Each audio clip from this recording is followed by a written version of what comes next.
우리 성도 여러분, 한 주간 평안하셨습니까? 한 주간 또 금방 지나갔죠? 요즘 봄철이라 그런지 몸살기가 좀 있어서 저도 이렇게 목소리도 좀 그렇고 그런데 잘 지내셨습니까? 이 시간 우리가 다 같이 하나님 앞에 예배를 드리도록 하겠습니다. 다 같이 묵상기도 드리겠습니다.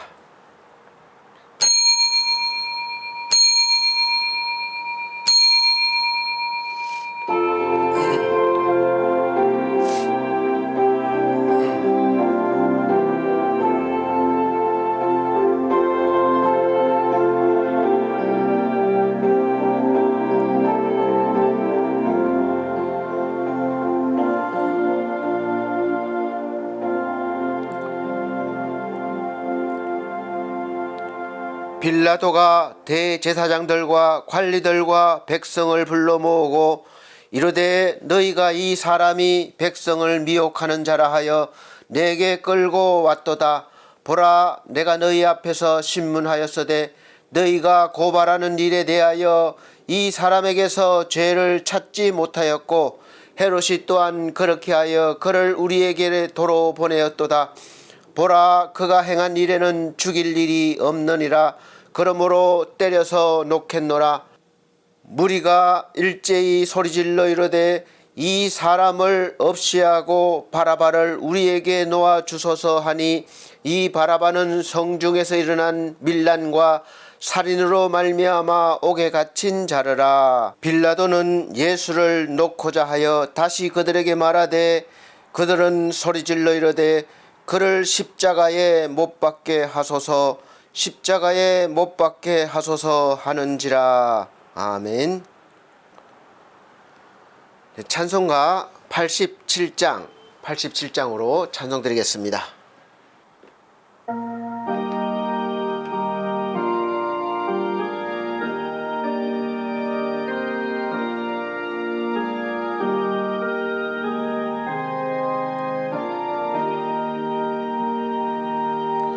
내 주님 입으신 그 옷은 참 아름다워라.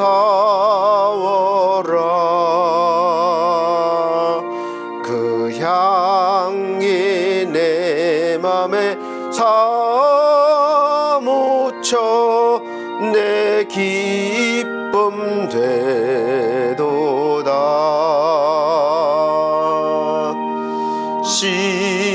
시온성보다 더 찬란한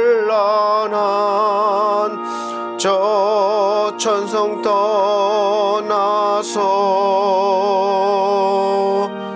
이 세상 오신 예수님 참 내 구세주. 내 주는 쓰라린 고통을 다 견디셨도다.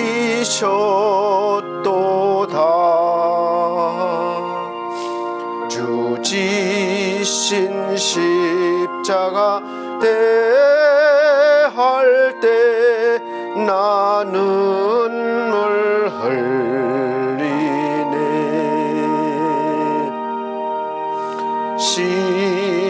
시온성보다 더 찬란한 저 천성 떠나서 이 세상 오신 예수님 참 내 구세주.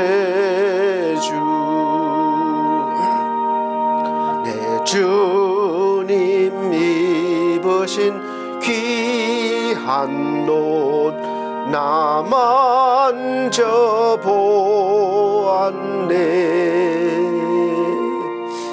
내 발이 죄악에 빠질 때 주 나를 붙드네.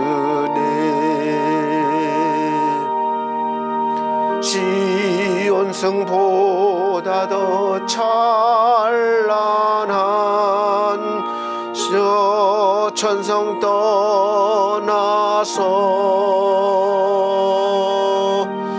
이 세상 오신 예수님 참 내 구세주 내 주님 영광의 옷 입고 문 열어주셨을 때 나 주님 나라에 들어가 영원히 살겠네.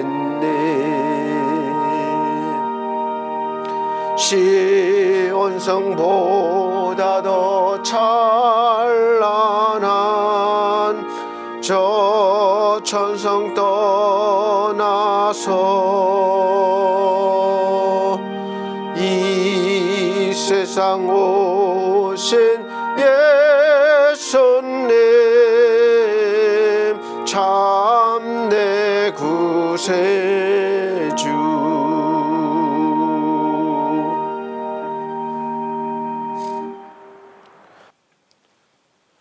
다 같이 성시 교독하시겠습니다. 교독문 131번입니다. 찬송가 뒤에 교독문 131번 고난주간 두 번째입니다. 제가 한 절, 우리 성도님께서 한 절 천천히 큰 소리로 화답하면서 읽어나가도록 하겠습니다. 우리가 전한 것을 누가 믿었느냐? 여호와의 팔이 누구에게 나타났느냐? 그는 주 앞에서 자라나기를 연한 순 같고 마른 땅에서 나온 뿌리 같아서 고운 모양도 없고 풍채도 없은즉 우리가 보기에 흠모할 만한 아름다운 것이 없도다. 그는 멸시를 받아 사람들에게 버림받았으며 간고를 많이 겪었으며 질고를 아는 자라. 그는 실로 우리의 질고를 지고 우리의 슬픔을 당하였거늘 우리는 생각하기를 그는 징벌을 받아 하나님께 맞으며 고난을 당한다 하였노라. 그가 찔림은 우리의 허물 때문이요 그가 상함은 우리의 죄악 때문이라. 그가 징계를 받음으로 우리는 평화를 누리고 그가 채찍에 맞음으로 우리는 나음을 받았도다. 우리는 다 양 같아서 그릇 행하여 각기 제 길로 갔거늘 여호와께서는 우리 모두의 죄악을 그에게 담당시키셨도다. 아멘. 다 같이 사도신경으로 신앙고백 드리도록 하겠습니다. 나는 전능하신 아버지 하나님 천지의 창조주를 믿습니다. 나는 그의 유일하신 아들 우리 주 예수 그리스도를 믿습니다. 그는 성령으로 잉태되어 동정녀 마리아에게 나시고 본디오 빌라도에게 고난을 받아 십자가에 못 박혀 죽으시고 장사된 지 사흘 만에 죽은 자 가운데서 다시 살아나셨으며 하늘에 오르시어 전능하신 아버지 하나님 우편에 앉아 계시다가 거기로부터 살아있는 자와 죽은 자를 심판하러 오십니다. 나는 성령을 믿으며 거룩한 공교회와 성도의 교제와 죄를 용서받는 것과 몸의 부활과 영생을 믿습니다. 아멘. 찬송가 149장 주 달려 죽은 십자가 149장 찬송드린 후에 예배를 위해서 권경희 권사님 기도해 주시도록 하겠습니다.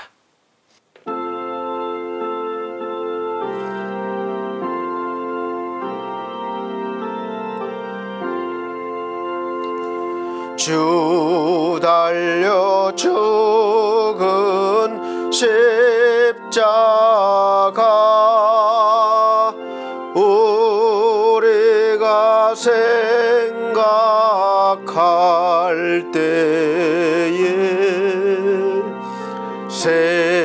세상에 속한 욕심을 헛된 줄 알고 버리네. 죽으신 구주 밖에는 자랑을 말게 하소서. 보혈의 공로 헤매버 교만한 마음을 버리네. 못 박힌 손발 보니 큰 자비 나타내셨네.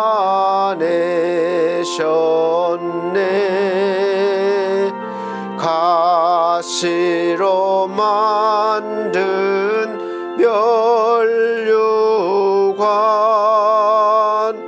우리를 위해 쓰셨네.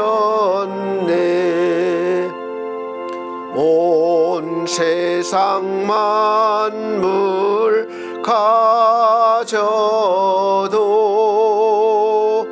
주내 못다 갚겠네. 놀라운 사랑 받은 나 몸으로 제물 삼겠네. 아멘. 예배를 위해서 권경희 권사님 기도해 주시도록 하겠습니다. 사랑과 은혜가 풍성하신 하나님 아버지, 우리를 죄에서 건지시고 오늘도 예배의 자리로 인도하심을 감사합니다. 우리가 살아있는 것이 은혜이며 예배할 수 있는 것이 축복임을 고백합니다. 이 시간 우리의 예배를 기쁘게 받아 주시옵소서. 사랑의 주님, 사순절을 보내며 겸손과 사랑과 포용을 하자고 기도하였지만 정작 우리의 마음은 여전히 분주하고 완고하고 강팍하였음을 고백합니다. 기도보다 걱정을 앞세웠고 사랑보다 판단을 선택하였습니다. 십자가 앞에 우리의 교만을 내려놓습니다. 주님의 보혈의 은혜로 우리의 심령을 새롭게 하여 주시고 형식적인 신앙이 아니라 진실한 순종의 삶으로 나아가게 하여 주시옵소서. 주님께서 묵묵히 십자가의 길을 걸으셨듯 우리도 맡겨진 삶의 자리에서 끝까지 믿음을 지키게 하여 주시옵소서. 이해되지 않는 상황들이 오더라도 원망 대신 신뢰를 선택하게 하시고 사순절의 시간이 우리를 더욱 겸손하게 하여 주시옵소서. 사랑의 주님, 반석교회를 위해 기도드립니다. 내가 이 반석 위에 내 교회를 세우리니 음부의 권세가 이기지 못하리라. 내가 천국 열쇠를 내게 주리니 내가 땅에서 무엇이든지 매면 하늘에서도 매일 것이요 내가 땅에서 무엇이든지 풀면 하늘에서도 풀리리라 하신 말씀 기억합니다. 우리 교회를 통하여 하나님의 나라가 이루어질 것을 말씀하신 주님, 주님의 명령에 순종하여 세워진 반석교회가 예수님 선포하신 것처럼 천국 열쇠를 지닌 교회로 하나님 나라를 세워가는 교회로 세워주시옵소서.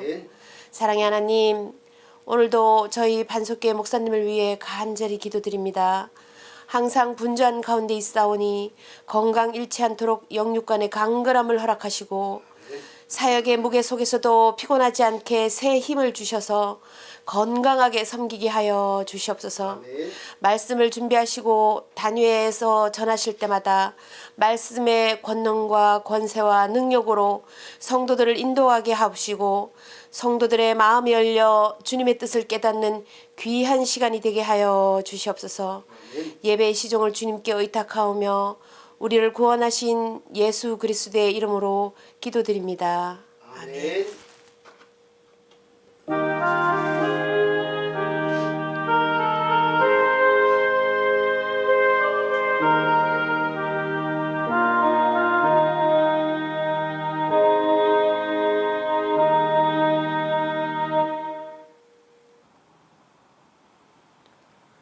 감사합니다. 오늘 하나님께서 우리에게 주시는 하늘의 양식, 생명의 양식은 마태복음 21장 1절로부터 11절 말씀입니다. 마태복음 21장 1절로부터 11절 말씀, 제가 천천히 큰 소리로 읽어드리도록 하겠습니다.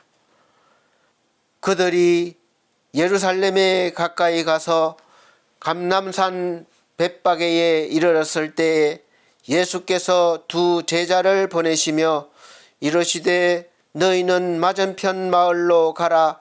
그리하면 곧 매인 나귀와 나귀 새끼가 함께 있는 것을 보리니 풀어 내게로 끌고 오라. 만일 누가 무슨 말을 하거든 주가 쓰시겠다 하라. 그리하면 즉시 보내리라 하시니 이는 선지자를 통하여 하신 말씀을 이루려 하심이라 일렀으되 시온 딸에게 이르기를 내 왕이 내게 임하나니 그는 겸손하여 나귀 곧 멍에 매는 짐승의 새끼를 탔도다 하라 하였느니라.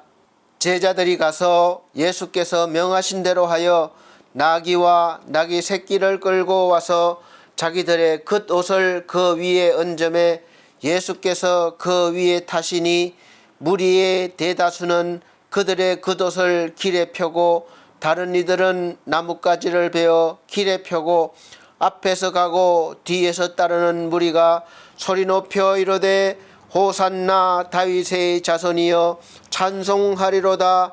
주의 이름으로 오시는 이여 가장 높은 곳에서 호산나 하더라. 예수께서 예루살렘에 들어가시니 온 성이 소동하여 이르되 이는 누구냐 하거늘 무리가 이르되 갈릴리 나사렛에서 나온 선지자 예수라 하니라. 아멘. 우리 사랑하는 성도 여러분, 한 주간 바쁘셨죠? 평안하셨죠? 또 많은 일들이 있었죠? 각각 삶은 다르고 또 모습도 다르고 마음 상태, 생각도 다르지만 이 시간은 우리 다 함께 한 마음 한 뜻으로 우리 하나님 앞에 예배를 드리도록 하겠습니다. 오늘은 종려주일입니다. 예수님께서 오늘 말씀, 본문 말씀과 같이 이제 예루살렘으로 왕으로 들어오시는 말씀, 기록된 말씀입니다. 오늘 말씀 선포 제목을 구원의 이야기라고 말씀 제목을 전하고 말씀을 전해드리도록 하겠습니다. 예수께서 왕으로 또 구원자로 이렇게 오시는 이제 본격적으로 그 일을 이제 감당하시고 마무리하시기 위해서 예루살렘 성으로 들어오시는 그 장면입니다. 그런데 많은 사람들이 왕으로 예수를 이렇게 모시지만 맞이하지만 사실은 왕의 모습이 아니었습니다. 왕이 나귀를 타고 그렇게 초라한 모습으로 입성하시는 왕이 있겠습니까? 없지요. 완전히 싸움에서 패배하고 죽을 지경에 처한 그런 왕이 아니고서야 이런 모습으로 예루살렘 성으로 입성하실 리는 없습니다. 그런데 왜 그런 초라한 어린 나귀 새끼 위에 타시고 들어오시는 예수님을 왕으로 이렇게 맞이했느냐 하면 예수께서 그 전까지 행하신 일들을 보고 많은 기적과 이적과 또 말씀을 듣고 왕으로 그렇게 추대하기 위해서 어떻게 보면 세상적인 왕, 힘 있는 왕, 나를 이 위기에서 어려움에서 구원해 줄 왕으로 그렇게 기대하고 맞이했던 것입니다. 자, 저와 여러분 우리에게 있어서 구원의 이야기는 바로 어떤 이야기냐? 예수님의 이야기예요. 구원에서 예수 그리스도를 빼면 구원이라는 이야기 자체가 성립이 안 됩니다. 그래서 오늘 구원의 이야기는 바로 예수 그리스도의 이야기라고 생각하시면 되겠습니다. 오늘 본문 말씀은 이제 예수께서 본격적으로 이제 십자가를 감당하시기 위해서 예루살렘 성으로 입성하시는 모습인데, 예수께서도 두 가지 신분으로 이렇게 왕으로 오시는 거예요. 첫째 신분은 눈에 보이는 그대로 초라하고 별 볼품없는 힘이 없어 보이는 그런 모습, 세상의 신분. 그러나 영적인 신분은 권능, 창조주, 구원자, 메시아, 이런 권능의 모습으로 오시는 두 신분을 가진 그런 모습으로 들어오십니다. 그래서 예수께서 예루살렘으로 올라가셔서 가장 먼저 하신 일이 바로 왕권을 되찾으시는 그런 작업이에요. 그래서 성전 안에서 소와 양과 비둘기 파는 사람들과 돈 바꾸는 사람들에게 노건으로 채찍을 만들어서 그렇게 화를 내신 적이 없었습니다. 그래서 양과 소와 비둘기 파는 사람들을 다 내쫓으시고 돈 바꾸는 사람들의 돈을 쏟으시면서 상도 엎으시고, 내 아버지의 집으로, 이렇게 성전이 내 아버지의 집, 하나님의 임재를 상징하는 곳인데 예배를 받으시고 영광을 받으시는 자리, 그 자리가 바로 우리 아버지, 곧 자신의 자리다, 이 말씀이시죠. 그래서 아버지의 집으로 장사하는 집을 만들지 말라 하시고, 예수께서 자신이 성전인 것을 비유로 말씀하셨어요. 이 성전을 헐라, 그러면 내가 3일 동안에 다시 지으리라, 그렇게 말씀하셨는데, 성전을 하루 이틀에 짓겠습니까? 수년에 걸쳐서 이렇게 지었는데, 예수께서는 3일 만에 이 성전을 다시 일으키신다고 그랬는데, 이 말씀은 십자가에서 죽으시고 3일 만에 부활하신다는 그런 의미, 뜻으로 말씀하신 것이죠. 이 사건을 잠깐 다시 역사적으로 보면, 유대인들이 하나님께 이제 제사를 드리는데 제사의 종류가 무려 5가지나 됐습니다. 간단하게 말씀드리면 번제가 있었어요. 번제는 하나님께 전적인 헌신과 예배를 표현하기 위한 제사로, 제물 전체, 양이나 소나 이런 제물을 전체를 번제단에 완전히 태워서 그 연기가 하늘로 올라가면 하나님이 받으시는 제사예요. 나를 다 드린다는 의미죠. 그래서 이 제물은 수소, 수장, 수염소, 비둘기 등이고, 어떤 부분도 인간이 취하지 않고 전부 하나님께 드립니다. 그런 제물이에요. 그런 제사입니다. 그래서 우리 인간의 전적인 헌신과 하나님의 기쁨을 위한 향기로운 제사가 되는 것이에요. 그래서 제사로 간주되어서 레위기 1장 9절에 예수 그리스도께서 자신을 완전히 하나님께 바쳐진 희생 제물, 에베소서 5장 2절로 이렇게 연결되어서 성취되었다는 것을 성경은 말씀하고 있습니다.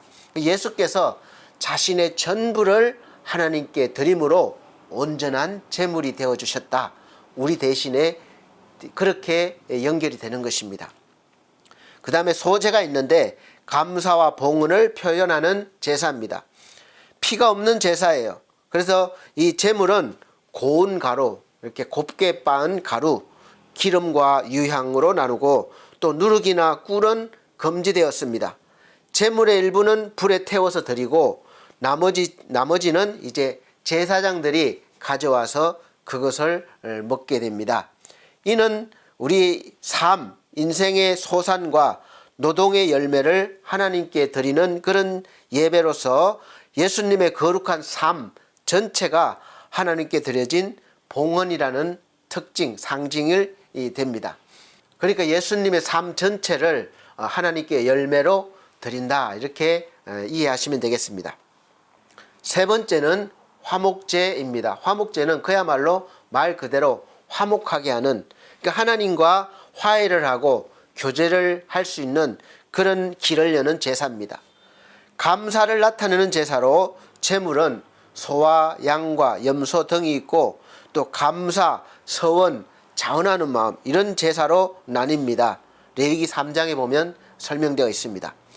제물의 일부는 불에 태워 하나님께 드리고, 나머지는 제사장과 예배를 드리는 사람, 예배자와 함께 먹으면서 하나님, 제사장, 우리 이렇게 같이 화해를 이루는 그런 것을 상징합니다. 그래서 교제를 나누는 것이죠. 이는 하나님과의 관계를 회복하고 또 공동체 안에 평화를 상징하게 되고, 또 예수께서 우리와 하나님 사이에 화목자로서, 중보자로서 그런 제물이 되었음을 의미합니다. 로마서 5장 1절과 고린도후서 5장 18절에 잘 기록되어 있습니다. 네 번째는 속죄제인데, 주로 무의식적으로 지은 죄, 우리가 어떨결에 막 계획적이지 않고 무의식 중에 지은 죄, 그의 죄에 대한 속죄와 정결을 위한 제사입니다. 레위기 4장에 잘 설명되어 있습니다. 범죄자의 신분에 따라서 제물이 달라지고, 피는 성소나 제단의 뿔에 뿌려지고, 일부 고기는 진영 그 성전 밖으로 나와서 가져와서 태웁니다. 이 제사는 죄로 인해서 더럽혀진 성소와 공동체를 정결하게 하고 거룩하게 하는 것이죠. 예수 그리스도께서 죄 없으신 분으로서 우리를 위해서 죄인이 되셔서 단번에 속죄하신 그런 사역을 예표합니다. 고린도후서 5장 21절과 또 히브리서 10장 10절 말씀이 대표적으로 이렇게 기록되어 있고 설명되어 있습니다. 다섯 번째는 속건제인데, 성물, 그러니까 거룩하게 구별된 것에 대한 부정이나 이웃에 대한 손해에 대해 속죄와 보상을 함께 이루는 제사입니다. 그러니까 우리 지금으로 말하면 민사소송 정도 되겠죠. 그래서 잘못한 것에 대한 그 상대방에 대해서 배상을 해주는 것, 보상을 해주는 것. 그러니까 제물은 흠없는 숫양이고, 손해에 대한 20%의 이자를 더해서 배상을 해야 됩니다. 이 제사는 단순한 용서뿐만이 아니라 회복과 책임을 수행하는 것을 보여주고 있습니다. 그래서 책임의 수행을 포함하고, 예수께서 우리의 죄값뿐 아니라 그로 인해서 모든 책임까지 온전히 죄의 값, 그러니까 이것은 우리가 갚을 수 없을 정도로 무거운 보상을 해야 되는데 우리가 할 수 없으니까 예수께서 그 모든 것을 책임지시고 보상까지 하나님 앞에 온전히 다 감당하셨음을 나타내주고 있습니다.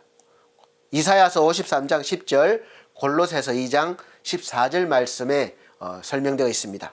이 모든 제사는 다 하나님께서 저와 여러분, 우리를 구원하시고 교제하시기 위해서 제정해 주신 제사이기 때문에 굉장히 중요하고, 누구나 하나님과 화해하기를 원하고 하나님 앞에 나아가기를 원하는 사람들은 다 이 제사들을 다 지켜야 합니다. 드려야 합니다. 아주 중요하기 때문에 그렇습니다. 그러니까 우리가 구약시대에 살고 있으면 얼마나 힘들겠어요. 이 모든 제사를 다 우리가 그때그때 해야 되고, 1년에 한 번씩은 우리가 꼭 누구나가 다 나가야 되고, 그러니까 얼마나 힘들겠습니까? 그래서 이 모든 것을 다 합친 제사를 예수께서 친히 혼자 우리를 위해서 감당하시고, 그렇게 완벽하게 온전히 하나님께 제사를 드린 것입니다. 히브리서에 잘 설명되어 있습니다. 그리고 우리가 구원만, 재용서만 받았다고 되는 것이 아니라, 이제 재용서 받은 뒤의 삶, 구원 받은 뒤에 우리가 하나님과 어떤 관계로 회복되어서 어떻게 살아가는지도 아주 매우 중요합니다. 우리가 구원받았다고 구원받을처럼 나는 어떤 것을 해도 괜찮다, 구원받았기 때문에 괜찮다 그러고 아무렇게나 내 하고 싶은 대로 사는 것은 안 되는 것이죠. 구원받은 뒤에는 구원받은 자답게 살기 위해서 우리가 열심히 노력을 해야 됩니다. 구원받기 위해서 노력하는 것이 아니라 구원받은 자로 살기 위해서 노력하는 부분이 이제 구원받기 전과 받은 후의 삶이 달라지는 것이죠. 그래서 성경에서는 이 속죄라는 단어가 많이 나오는데, 속죄의 의미는 그 죄인인 인간이 하나님과의 관계 회복을 위한 방법으로 이제 죄를 용서받는 그것을 말하는 거죠. 그래서 인간의 죄를 대신해서 죽어줄 짐승을 하나님께 드리는 제물입니다. 내 죄를 이 짐승에게 전가하는 거예요. 어떻게 보면 참 나쁘죠. 내가 내 죄를 받아야 되는데 대신 받게 하니까 나쁜 것인데, 하나님께서 우리를 사랑하셔서 그래서 짐승으로, 사람으로가 아니라 짐승으로 구약에서는 대신하게 하셨어요. 그래서 내가 지은 죄를 용서받기 위해서는 대신 죽어줄 짐승을 소나 양이나 형편대로 사서 끌고 와서 이제 제사장한테 드리고, 그 제물이 내가 보는 앞에서 죽는 것을 보는 것입니다. 그것을 보면서 내가 죽는 모습을 보는 것이죠. 그리고 제사장이 그것을 제물을 가지고 하나님 앞에 나가서 태워서 하나님이 받으시면 나는 용서를 받게 되는 것입니다. 그래서 구약에서는 앞으로 오실 예수 그리스도의 그런 사역과 그런 뜻을, 그런 의미를 짐승을 통해서 미리 보여주신 것이죠. 그리고 신약에 와서는 실제로 그 그림자가 모형으로 오셔서 예수께서 직접 그렇게 하신 것입니다. 예수 그리스도의 희생의 그래서 의미는, 이 제사는 예수 그리스도의 희생을 예표해요. 구약의 제사, 모든 제사는 예수 그리스도를 예표합니다. 그림자로 비춰주는 거예요. 본체를 보게 하는 겁니다. 그림자가 있으면 태양이 있겠죠. 빛이 있겠죠. 빛이 비치니까 그림자가 생기니까 내가 그림자를 보면 빛이 있다는 것을 알 수 있듯이, 그 제사들을 통해서 앞으로 오실 구원자를 우리가 깊이 또 깨닫게 되는 것입니다. 구원의 길을 열어주는 아주 중요한 그런 개념입니다. 예수 그리스도를 통해서 하나님과의 화해가 이루어짐을 의미합니다. 이 제사를 통해서 한시적으로, 제사는, 구약의 제사는 영원히 용서받는 게 아니에요. 1년 그 잠깐 동안 그렇게 용서받는 기간이 있습니다. 그런데 그러니까 매년 1년에 한 번은 꼭 나와서 하나님 앞에 용서를 받아야 돼요. 제가 올해 60인데 그럼 60번을 와야 되는 것이죠. 그러니까 60번을 왔다 갔다 하다 보면 그 의미도 좀 사라지겠죠. 습관이 되면. 모든 제사가 그렇습니다. 그래서 그때그때 필요에 따라서 내가 잘못했을 때, 필요할 때, 하나님 앞에 나갈 때 화목제, 속건제, 이렇게 제사를 종류별로 드렸습니다. 그래서 하나님과 이 제사를 통해서 화해가 이루어지고 교제가 이루어지는 것이 중요한 것이죠. 그래서 교제와 회복의 의미는 이 제사를 통해서 하나님과의 깨어진 그 관계를 회복하고 하나님이 우리를 용서해 주시고 받아주시는 것이죠. 하나님과의 교제를 회복하는 통로가 돼요. 이 제사를 통해서 길이 열리는 것이죠. 화해의 길이. 그래서 교제는 한 번 하고 끝나는 것이 아니라 지속적인 것입니다. 그러니까 한 번 용서받고 또 가서 원수가 되는 것이 아니라 계속 화해하고 교제로 이어지는 것입니다. 그래야 효과 있는 것이죠. 거룩한 백성으로 살아가는 모습이 되는 겁니다.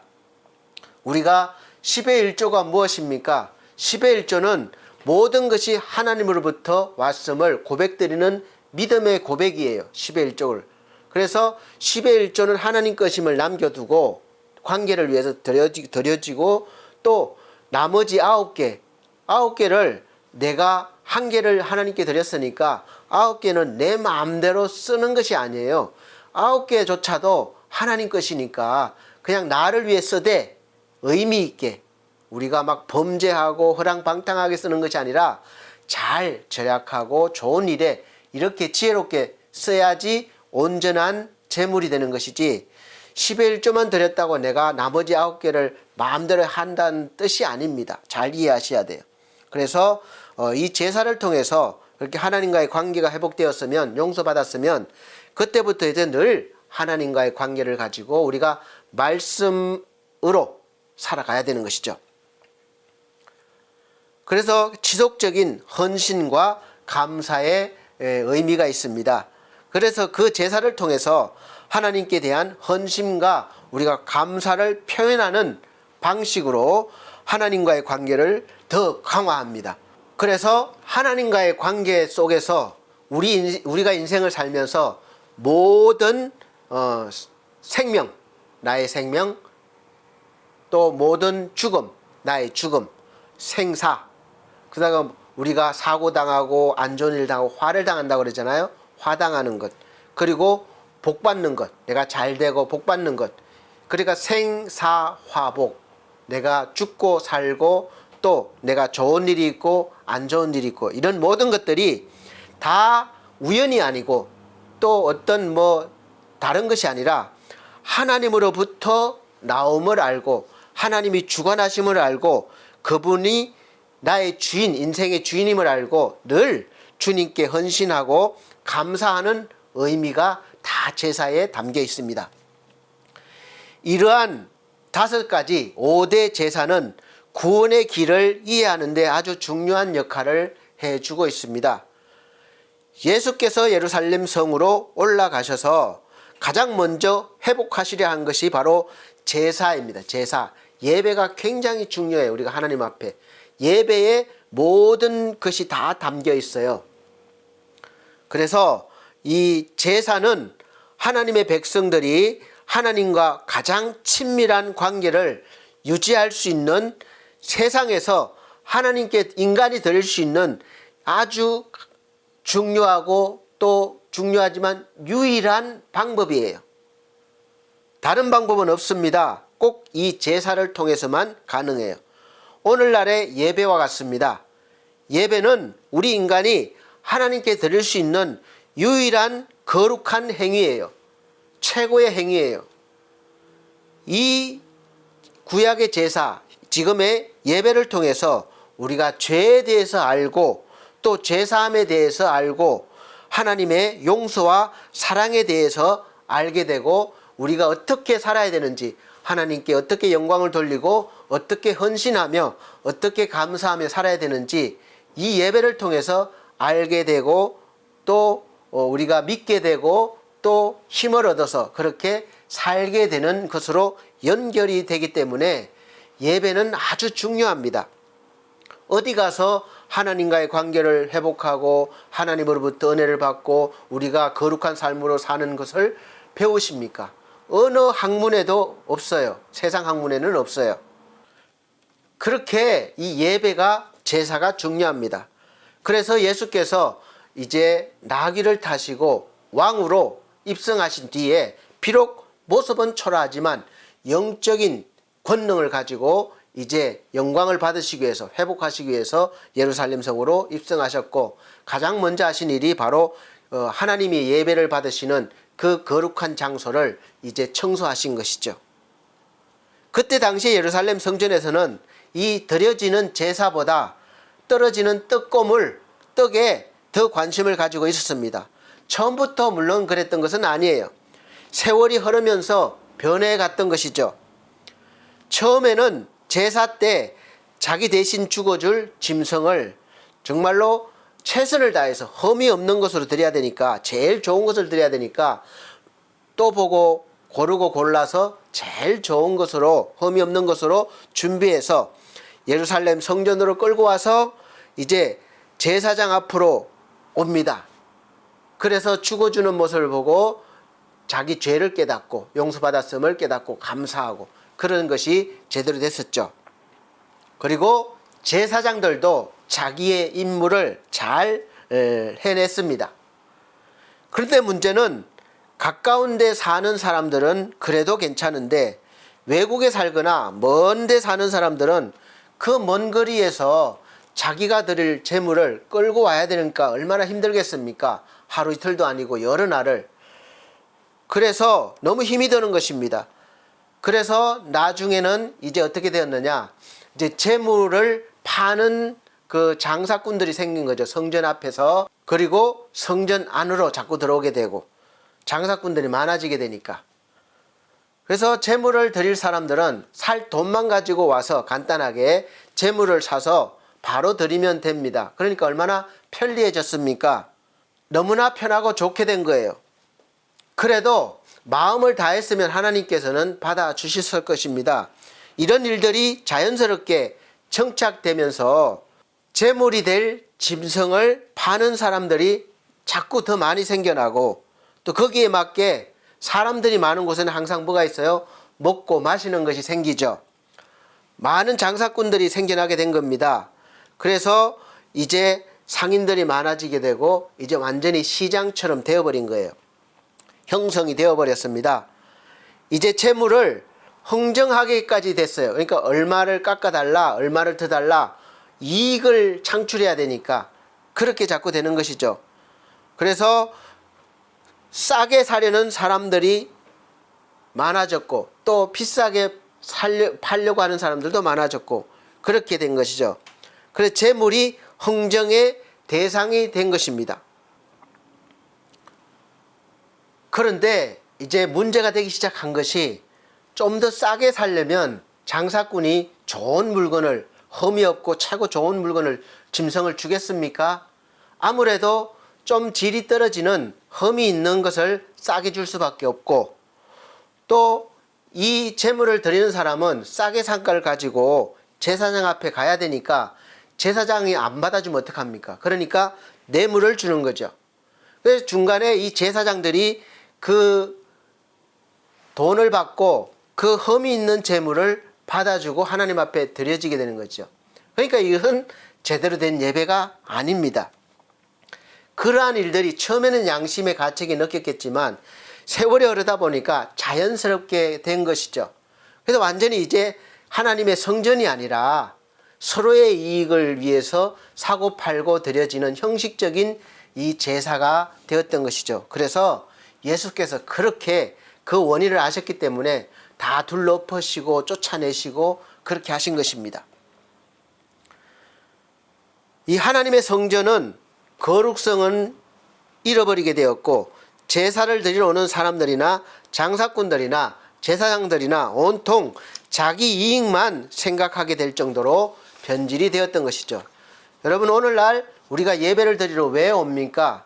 그냥 단순히 정신적인 위로, 마음의 위로만 받으러 오십니까? 안 나가면 불안하니까, 또 벌 받을 것 같아서 그렇게 억지로 그냥 오기 싫은데 나오십니까? 아니면은 내가 예배에 참여하고 헌금을 드리고 하면 내 직장이 잘 되고 내 사업이 잘 되고 내 또 가족들이 잘 되고 복을 받으니까 그 목적으로 나오십니까?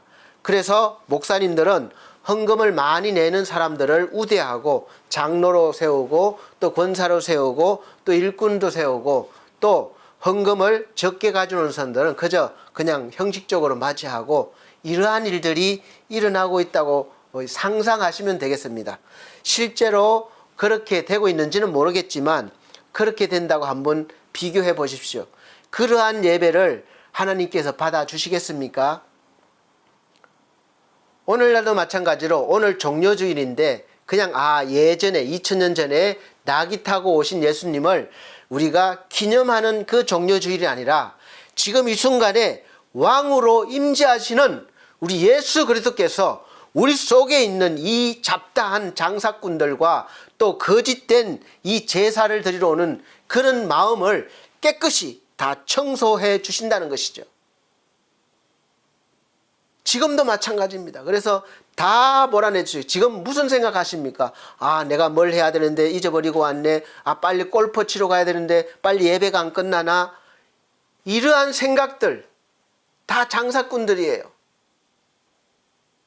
예배가 목적이 아닙니다.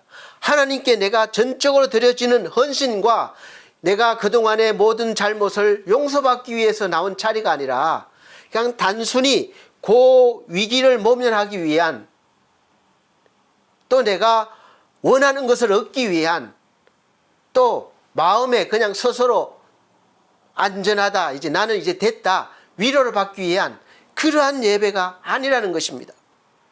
그래서 예수께서 이 시간 오셔서 우리의 그러한 마음과 생각들을 다 쫓아내시고 온전히 거룩한 집, 기도하는 집, 하나님께서 영광을 받으시는 그 거룩한 성전을 다시 만들어 주시는 것입니다. 그것이 이루어져야지 제대로 된 예배가 되는 거예요. 여러분, 우리가 누굽니까? 우리는 구원받은 자이기도 하지만 하나님께서 거하시는 거룩한 성전이 되었다고 성경은 말씀하고 있습니다. 우리 한 사람 한 사람이 하나님이 임재하시는 거룩한 성전이 된 것입니다. 하나님이 아무데나 임재하시는 게 아니에요. 거룩하고 거룩한 곳에만 임재하시는데 우리 예수께서 우리를 그렇게 거룩하게 죄 없는 사람으로, 의인으로 만들어 주시기 위해서 이제 예루살렘 성으로 입성하셨고, 이제 내일부터 고난주간이 시작되는 거예요. 본격적으로 이제 심판도 받으시고 채찍에 맞으시고 피 흘리시고 찢기시고 십자가를 지시고 이제 골고다 언덕을 올라가셔서 못 박히시고 죽기까지 하시는, 금요일 날 이제 죽으시고, 이제 토요일 안식일 날, 유대인들은 안식이죠, 그날 지나고 주일날 다시 살아나시는 그 집중적으로 이루어지는 주간이 바로 고난주간, 월요일부터 토요일까지고 그 다음 날이 부활절입니다. 그래서 전주에 말씀드린 우리는 두 가지 신분이 있는데, 육적인 신분만을 생각하고 따르면 그렇게 되는 거예요. 아무리 세상의 것이 좋고 육의 사람이 유혹을 당하고 넘어져도 우리는 자주 이 예배를 통해서 각성하고 회개해서 거룩성을 되찾아야 돼요. 그래서 거룩한 신분을 되찾아야 됩니다. 그래서 다시 거룩하게 살아갈 수 있어야 됩니다. 하나님 나라의, 하늘나라의 시민권을 가진 자라고 그랬어요. 그래서 시민권을 가진 자로서 육의 주권보다는 영적인 주권을 우리가 더 귀하게 여기고 사용해야 할 것입니다.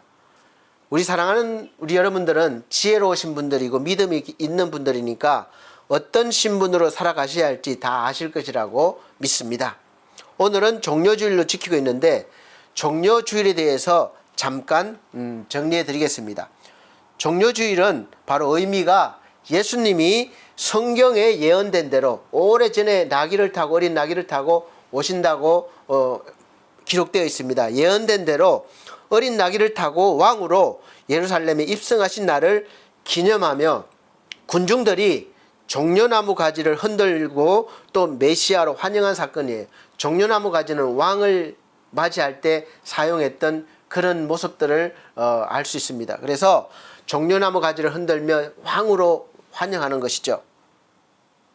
이 부분에서 예수께서도 우리와 같이 사람의 모습으로 오시지만 우리를 죄에서 구원해 주실 왕의 모습으로 예루살렘에 입성하시는 것입니다. 예수님도 두 가지 신분을 가지신 분이에요. 사람이시자 왕, 영적인 왕. 그래서 예수께서 나귀를 타시고 왕으로 이렇게 예루살렘 입성하시는 이 장면이 얼마나 중요한지 이 마태복음, 마가복음, 누가복음, 요한복음 4복음서에 다 기록이 되어 있습니다. 대체적으로 다 기록된 중요한 그 사건들은 많지가 않아요. 그리고 왕으로 환영받은 뒤에 곧바로 우리의 구원을 위해서 마지막 단계인 이 고난주간이 시작됩니다. 바로 왕으로 대접받는 것이 아니라 바로 고난을 받기 위해 시작되는 것이에요. 그것을 위해서 오셨으니까. 고난주간, 순환주간이라고 하는데 시작점이 됩니다. 그래서 내일 월요일부터 금요일까지 고난주간으로 우리가 보냅니다. 그리고 그 다음 날은 유대인들이 안식일로 지켰던 토요일이고, 토요일 다음 날 새벽, 지금 우리가 지키고 있는 주일날 새벽에 안식구 첫날이라고 그랬는데 바로 예수께서 다시 살아나셨습니다. 부활하셨습니다. 성경 말씀에는 마태복음 21장, 마가복음 11장, 누가복음 19장, 요한복음 12장에 공통적으로 이렇게 이 사건이 기록되어 있습니다. 예수님이 나귀를 타고 입성하실 때 사람들이 호산나 다윗의 왕이여 이렇게 외쳤던 것은, 호산나라는 뜻은 우리나라 말로 해석하면 왕이여 나를 구원하소서, 우리를 구원하소서, 이런 뜻이에요. 사실 이때 왕으로 영접한 사람들은 영적인 구원을 알지 못했어요. 그냥 지금 로마로부터 우리를 구원해 주세요, 로마에 점령당하고 종으로, 그러니까 점령당해서 살고 있으니까, 로마의 압제를 당하고 있으니까 이 압제로부터 우리를 구원하소서, 이런 의미가 더 많았던 것이죠. 나를 이 병으로부터 구원하소서, 나를 이 고통으로부터 구원하소서, 나를 이 어려움에서부터 구원하소서, 육적으로 해결받기를 원하는 마음이 더 많다는 것입니다. 여러분 주님 앞에 나올 때 어떤 마음으로 나오십니까? 하나님, 나는 정말 죄인이었습니다. 또 말씀대로 살지 못했습니다. 내가 다시 힘을 얻겠사오니 도와주십시오, 이런 마음보다 하나님, 지금 이 아픈데 좀 고쳐주세요, 지금 이 문제 좀 해결해 주세요, 좀 열어주세요, 이런 기도가 더 많지 않습니까? 그래서 이 종려주일의 핵심적인 상징은, 종려나무 가지는 승리를 뜻하고 왕의 입성을 나타냅니다. 왕을 맞이할 때 사용했던 나무예죠. 그래서 나귀는 겸손과 평화의 왕이라는 그런 의미가 있습니다. 전쟁, 힘으로 정복해서 왕권을 나타내는 그런 분이 아니시라는 거죠. 오히려 우리보다 더 낮아지심으로, 겸손하심으로, 사랑으로, 섬김으로 왕을 나타내셨습니다. 지금 세계적으로 보면 미국의 트럼프 대통령이 힘을 가시하면서 힘으로 어떤 평화를 이루려고 하고 어떤 질서를 잡으려고 합니다. 그러나 예수께서는 겸손하시고 평화적으로 질서를 잡으시고 회복시켜 주시는 분으로 오셨습니다. 그래서 우리는 그런 분을 맞이하고 그분께 왕이여 우리를 구원하소서, 이렇게 외치는 것이죠. 그래서 이 사건을 우리가 이제 영적으로, 신학적으로 보면 예수님은 세상의 왕이 아니라 구원의 왕, 그러니까 영적인 왕으로 오셨음을 증거하십니다. 말씀드렸다시피 이때 왕으로 환영한 이 유대인들은 예수 그리스도를 정치적으로 로마로부터 해방시켜 주시는 그런 왕으로 기대를 했습니다. 지금 우리들도 그렇고 대부분의 사람들이 기대하는 것이 힘있는 그리스도, 힘있는 교회, 그러니까 힘으로 세상을 구원하려는 교회의 모습, 그것이 되겠죠. 그래서 그런 메시아를 원합니다.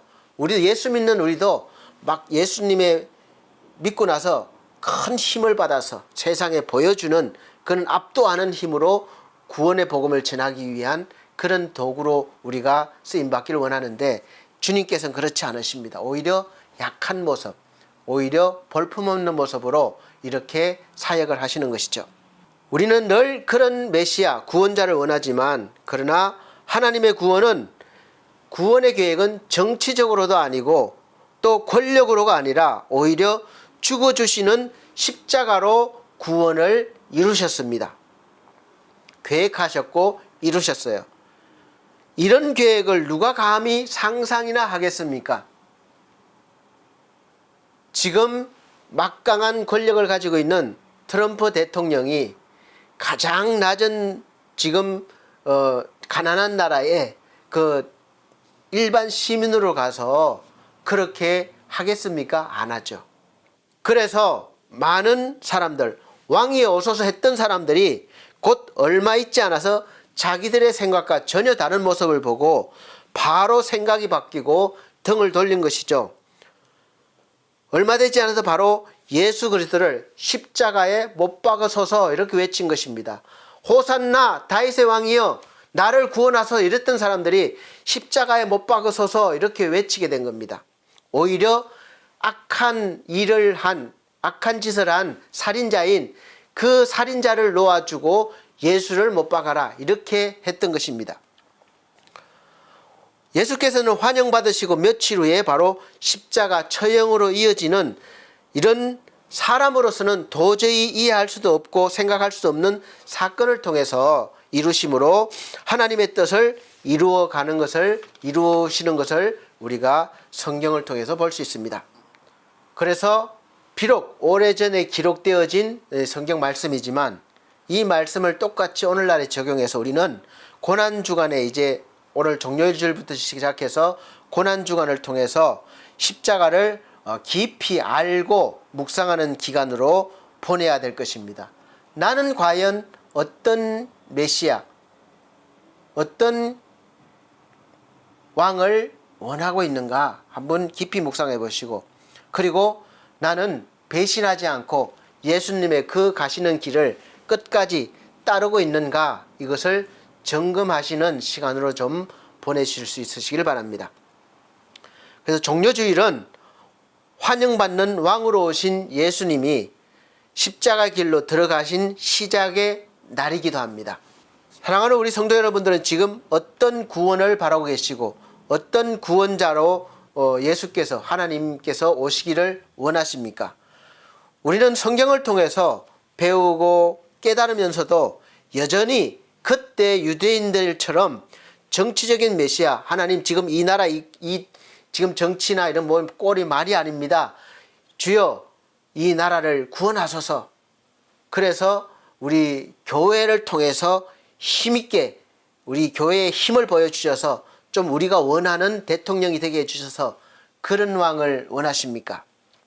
그래서 정치적인 메시아, 권력을 가진 메시아, 그리고 나를 이 고통과 어려움에서, 이 문제에서, 죽음의 문턱에서 구원해 주실 메시아, 그런 메시아를 찾고 계십니까? 예수께서 오셔서 딱 손을 얹으시고 너 구원받았다, 너 병 고침 받았다, 그렇게 나에게 외쳐주시기를 원하십니까? 그런데 나는 그런 모습을 원하지만 나를 찾아오는 예수님의 모습은 너무나 초라해요. 백마를 타고 오시는 것이 아니라 힘이 없는 어린 나귀를 타고 허름한 옷을 입고 오시는 거예요.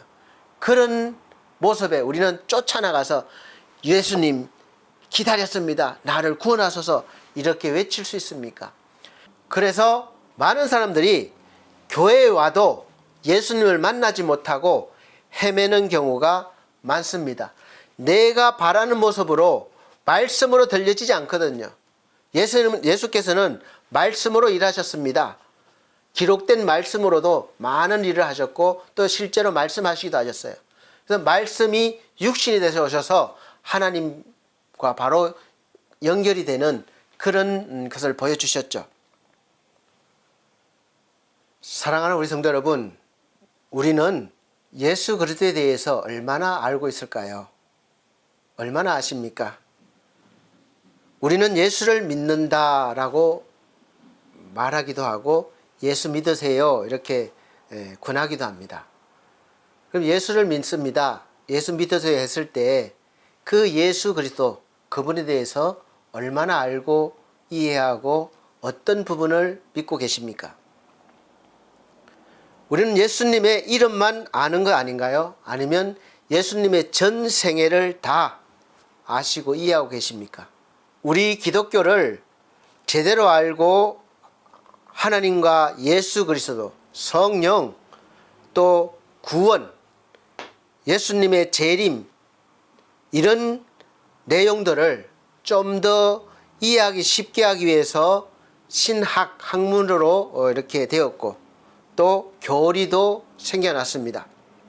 신학과 교리가 없으면 우리는 하나님에 대해서 그냥 각자 나름대로의 이해하고 믿게 되는, 어떻게 보면 맹신이 되고 또 이단과 사이비가 난무하게 될 것입니다.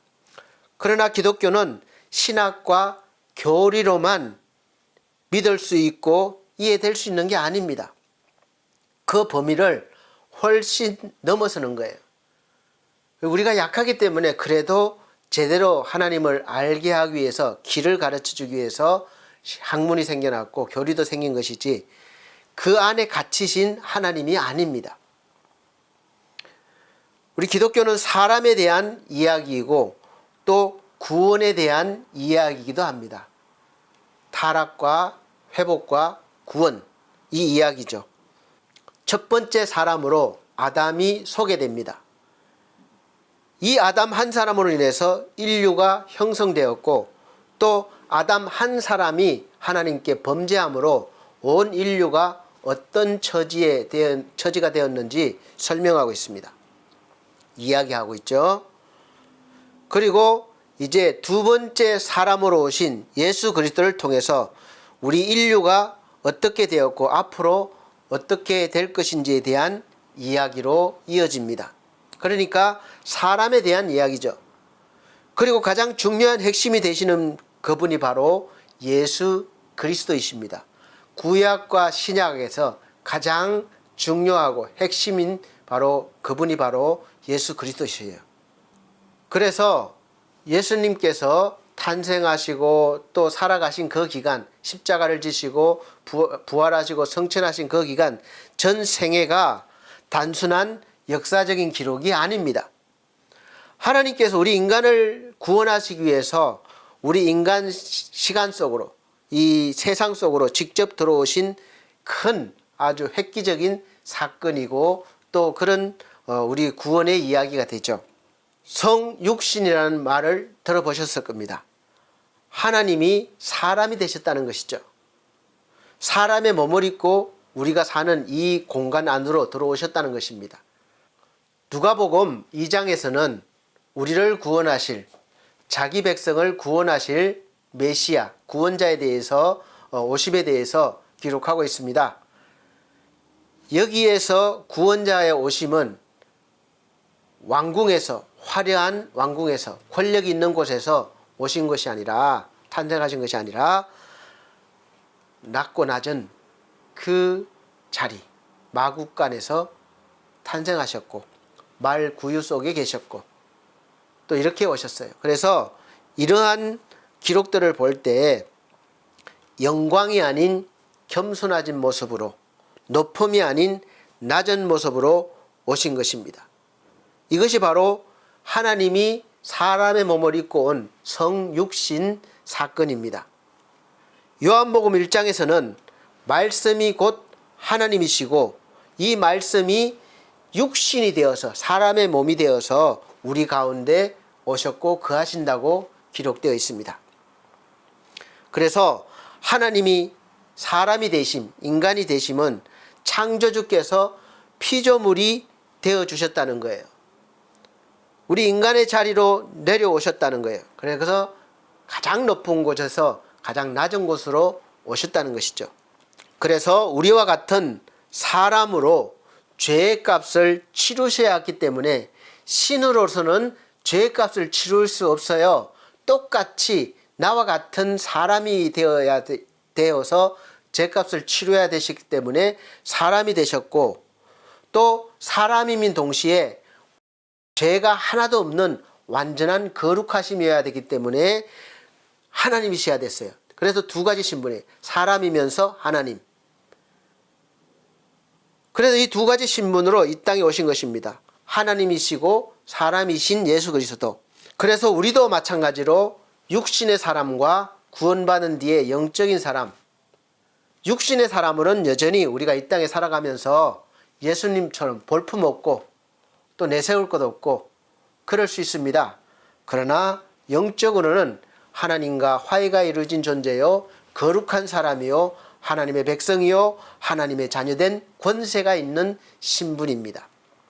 그래서 신앙은 깊어질수록 높아지는 것이 아니라 예수 그리스도처럼 낮아지고 섬기는 것입니다.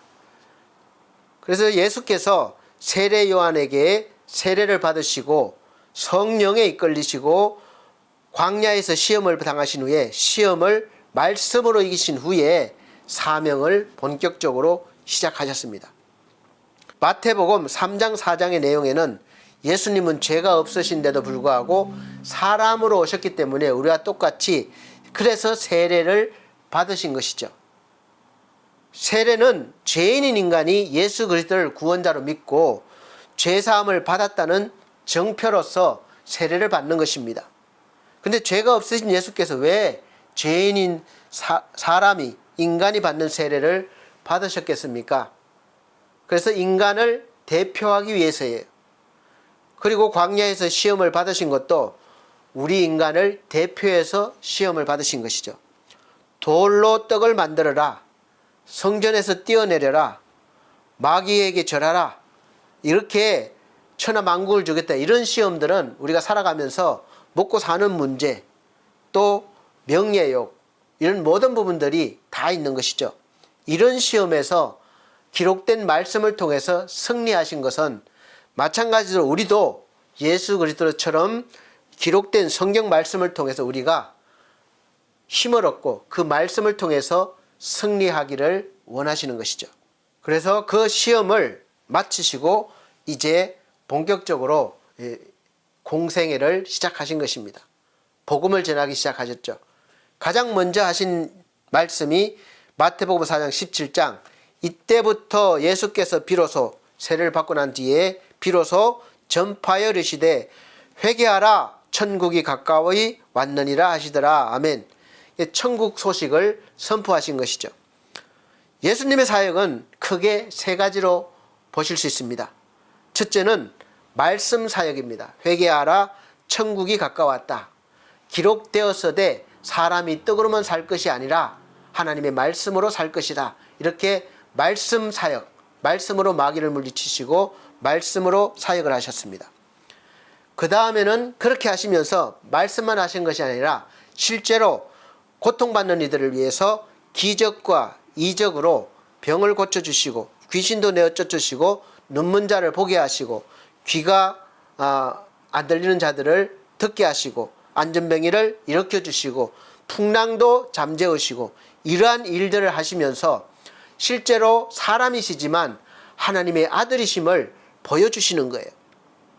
그리고 심지어 이 자연까지도 하나님의 말씀 앞에, 예수의 말씀 앞에 순종하는 모습을 보여주셨습니다.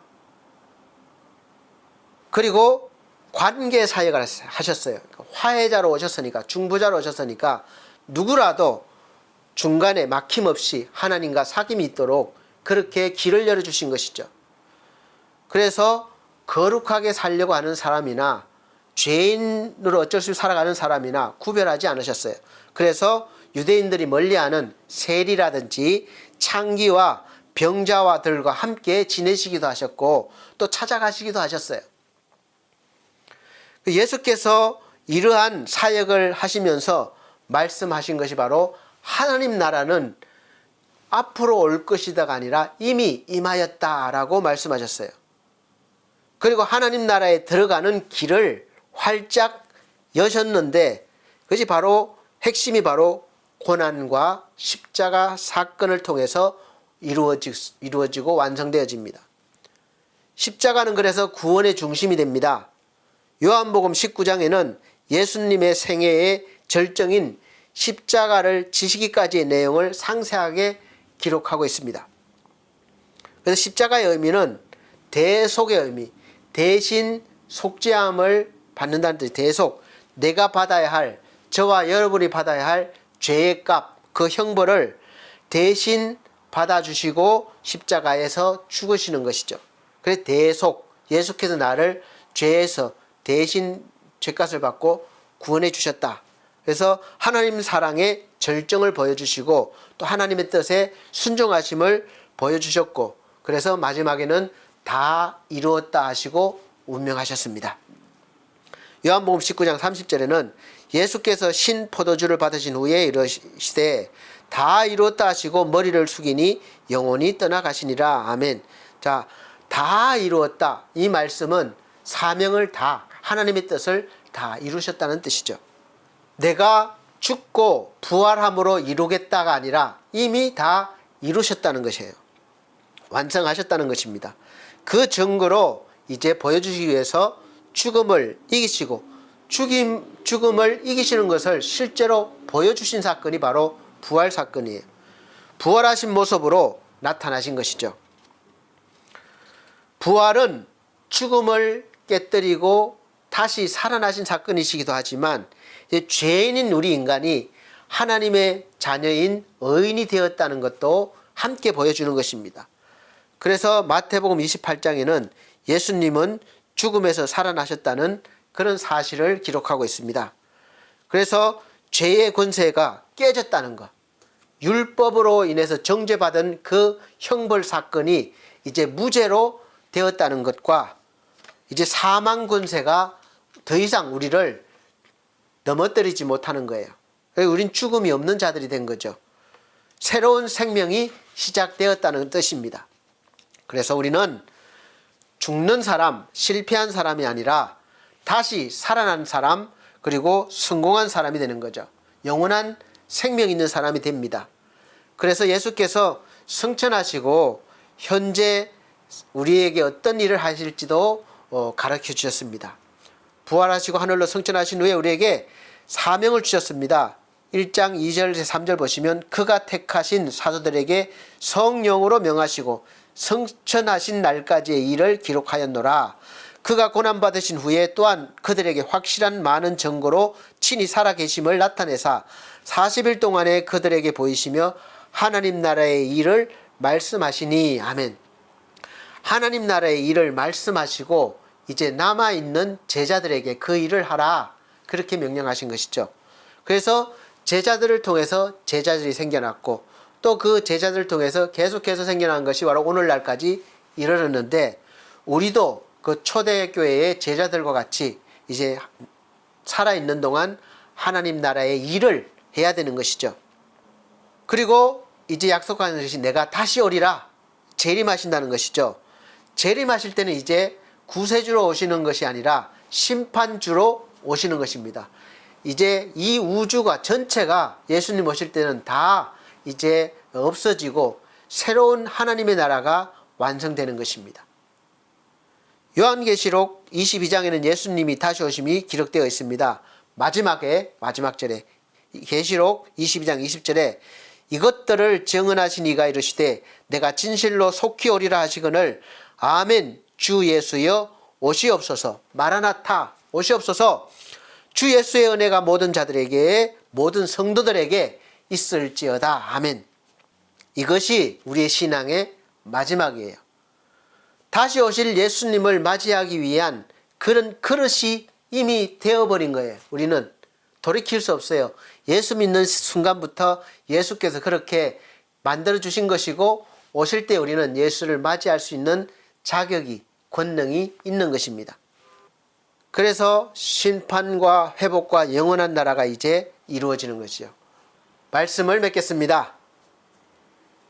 예수님의 전 생애의 이야기는 바로 구원의 이야기요. 그 구원의 이야기는 오늘날 저와 여러분의 이야기가 됩니다. 그렇게 이어집니다. 그렇게 될 때 예수 그리스도의 모든 삶이 나를 위함이 되고 그 삶을 통해서 우리가 하나님과 화해가 이루어지고 죄 용서를 받고 거룩한 존재가 되어서 하나님 자녀가 되어서 이제 심판을 면하고 우리는 이제 영원한 하나님의 나라에서 하나님과 함께 살게 될 것입니다. 이 역사적인 이야기가 끝이 아니라 지금 오늘 저와 여러분을 위한 이야기이기도 합니다. 그래서 예수님의 생애는 우리 인간을 구원하기 위한 하나님의 완전한 계획이시고 우리는 그 이야기 안에 있는 사람들이고 또 그 이야기를 계속해서 멈춘 것이 아니라 예수 그리스도께서 오실 때까지 보내주신 성령과 함께 이 이야기를 계속 이어가야 되고 만들어 가야 되는 사명자들입니다. 이제 남은 고난주간 동안 이 내용들을 잘 기억하시고 묵상하시면서 예수 그리스도를 여러분의 중심으로 모셔오셔서 하나님의 구원의 역사 안으로 들어오시고 또 그 구원의 역사를 하나님과 함께 이루어가시는 우리 하나님의 일꾼, 하나님의 자녀들이 다 되시기를 예수 그리스도 이름으로 축복합니다. 아멘. 이제 이 모든 일들을 한 주간 동안 잘 해내시고 부활의 주님을 맞이하는 부활절을 맞도록 하겠습니다. 기도하시겠습니다. 사랑의 주님, 우리 주님의 생애가 단순히 역사적인 사건, 단순한 지식, 단순한 이야기가 아니라 실제로 나의 이야기가 되게 해주셔서 나의 삶에 오시고 나의 중심이, 우리의 중심이 되어 주셔서 성령과 함께 이 구원의 이야기를 우리가 오늘도 내일도 영원히 만들어가고 이루어갈 수 있도록 은혜 베풀어 주시옵소서. 날마다 우리가 십자가를 붙들고 부활을 소망하며 살아가게 도와 주옵소서. 예수님 이름으로 기도하옵나이다. 아멘. 감사합니다. 이 시간은 정성껏 준비하신 헌금 드리는 시간입니다. 헌금 찬송 216장입니다. 216장 성자의 귀한 몸 찬송 드리시면서 준비하신 헌금 드리도록 하겠습니다.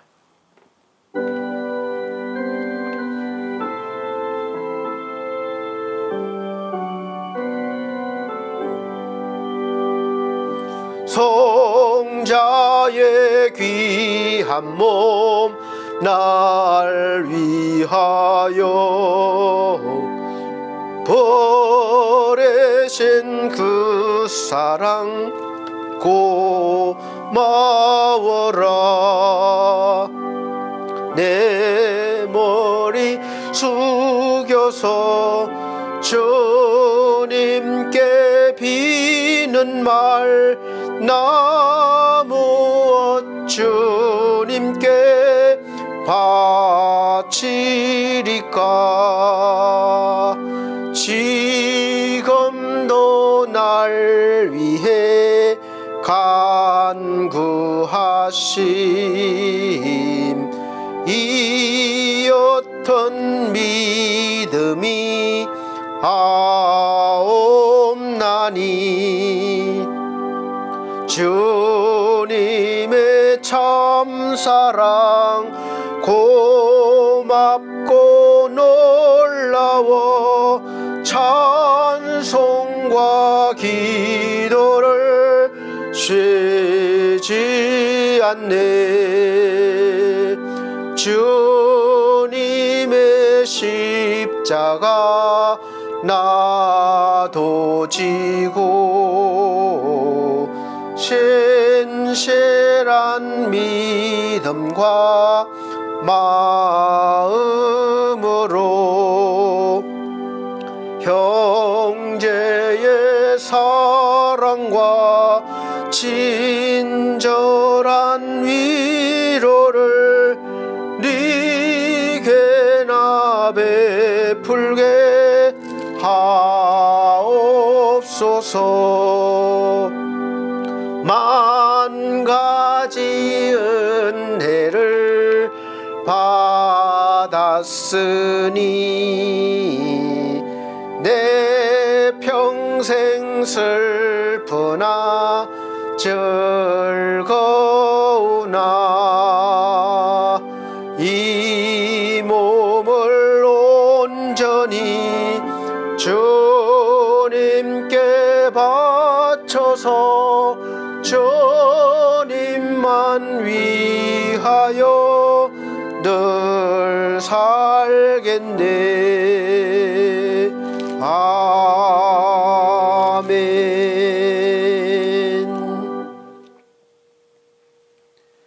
드려진 헌금을 위해서 기도드리겠습니다. 전주 드린 헌금은 자막으로 올려드리고 있습니다. 하나님 아버지 은혜에 감사하여 10의 1조와 감사헌금과 또 선교헌금과 또 몸과 마음 드립니다. 우리 하나님께서 이 귀한 손길들과 마음, 믿음 보시고 아시오니 하늘의 복으로 땅의 복으로 풍성히 채워주옵소서. 함께 하심을 감사드리며 예수 그리스도 이름으로 기도하옵나이다. 아멘. 감사합니다. 교회 앞에 교회 소식 전해드리도록 하겠습니다. 오늘 함께 예배드리신 모든 분들에게 하나님의 크신 은혜가 함께 하시기를 예수 그리스도 이름으로 축복드리고 구원의 은혜가 있으시기를 소망합니다.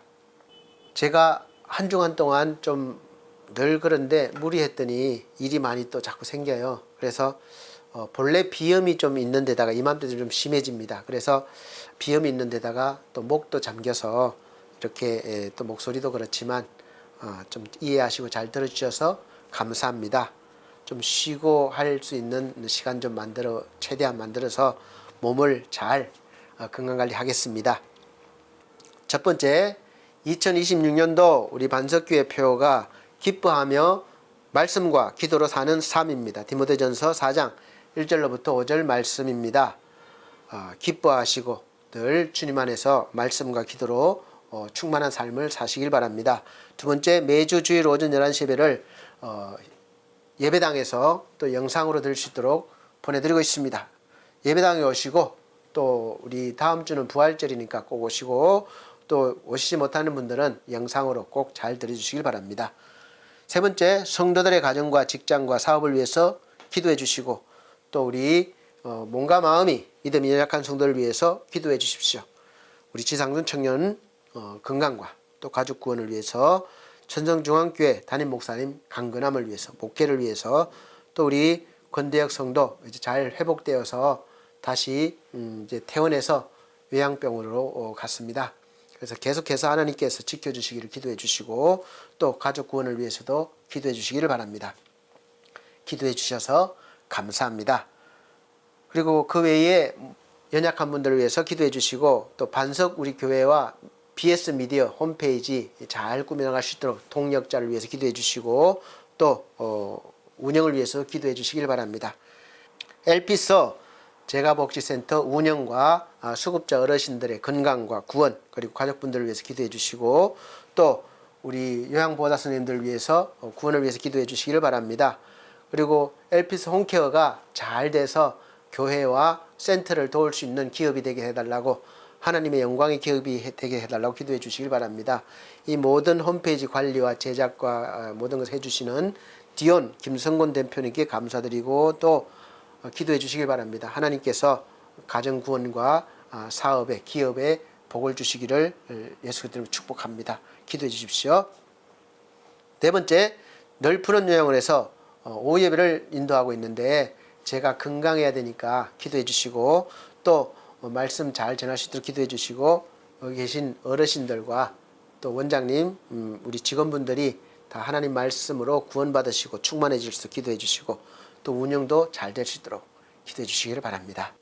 다섯 번째, 나라와 민족을 위해서 기도해 주시기를 바랍니다. 이제 6월 달이면 또 지방선거가 있는데 또 국회의원 빈자리 선거가 있는데 하나님께서 좋은 일꾼으로 하나님 뜻에 합당한 사람들로 세워달라고 기도해 주시기를 바랍니다. 여섯 번째는 이제 내일부터 월요일부터 금요일까지는 이제 토요일까지죠. 이거는 고난 주간입니다. 그래서 예수님께서 이제 십자가를 지시기 위한 그 심판받는 과정과 맞으시고 십자가에 달리시고 죽으시는 그런 모든 과정들이 한 주간에 일어나고 이제 토요일 날은 죽음의 계신 시간 그리고 다음 날 주일 새벽 시간에 이제 예수께서 다시 부활하시는 그런 날로 이어져서 돌아오는 주간은 고난 주간이고 또 주일은 부활절로 맞이하도록 하겠습니다. 예배를 드리도록 하겠습니다. 마음으로 준비해 주시기를 바랍니다. 마지막으로 다음 주까지 건강관리 잘 하시고 또 건강한 모습 뵙기를 원합니다. 우리 다 같이 배찬송 53장 찬송 드린 후에 축도로 예배를 마치도록 하겠습니다.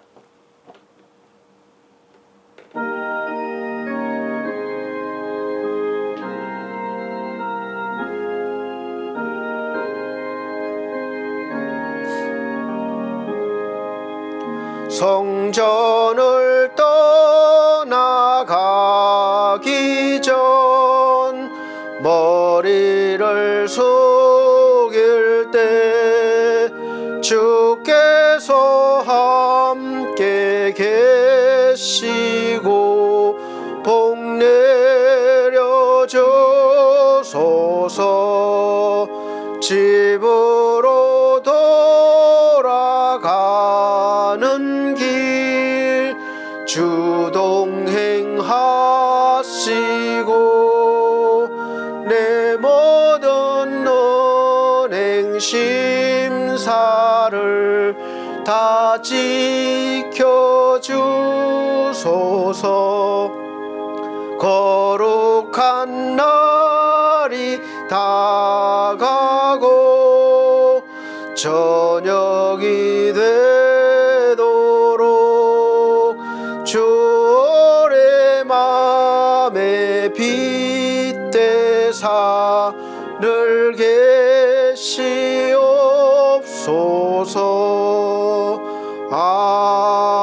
아멘. 하나님께서 우리를 사랑하사 하나밖에 없는 독생자 예수 그리스도를 사람의 모습으로 이 땅에 보내주시고 우리가 당할 고난과 죽음을 대신 당하시고 또 대신 죽어주셨습니다.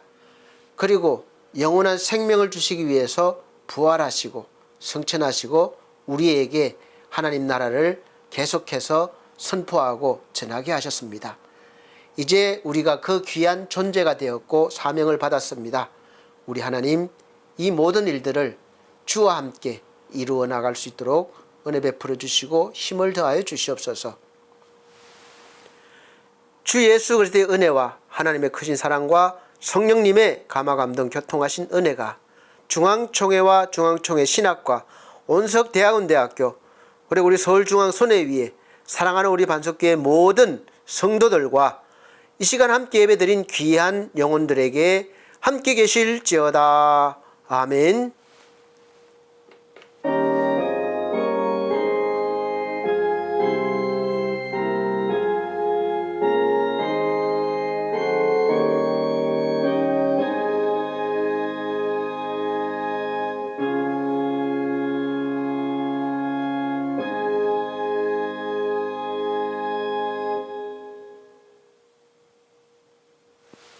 감사합니다. 모든 영광 하나님께 올려드립니다. 다음 주 부활절 날 뵙겠습니다.